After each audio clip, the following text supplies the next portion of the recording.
Hey folks, so I purchased some Adriatic white fig cuttings from Profig USA on eBay, and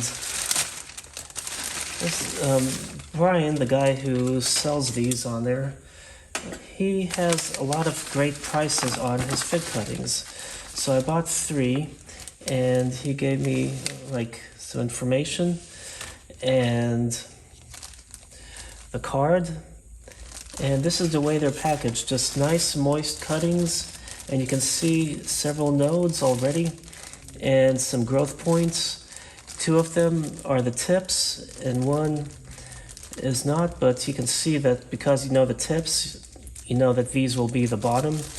And typically you want the bottom at an angle to maximize surface area for these to sprout, but what I'm going to do, and that's the tallest one, I'm going to stick it in here.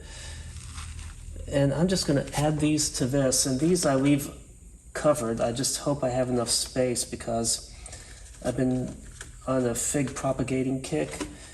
And I'm, making sure I don't run out of space.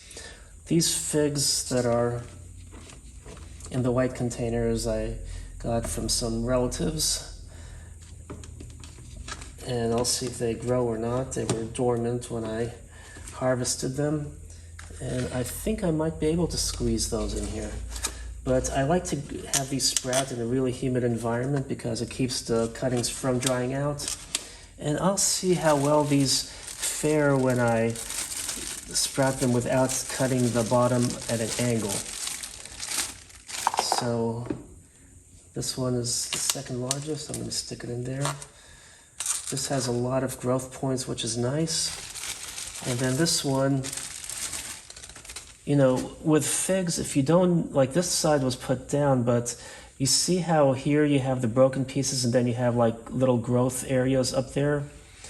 And you look at the way they're here so you know which way is down. So if they're not cut at an angle, you can still know that.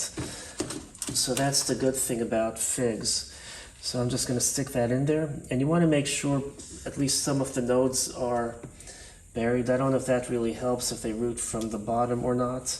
I guess I need to pull cuttings out and check, but who wants to pull the cuttings out? There we go. Now we can cover this and let it sprout. Well, I hope you enjoyed this video and got some insight on how different people package the fig cuttings from the different unboxing videos on figs that I've done so far, which I think this is only my second one, but I hope to do more soon. So make sure you subscribe. Thanks for watching and happy planting.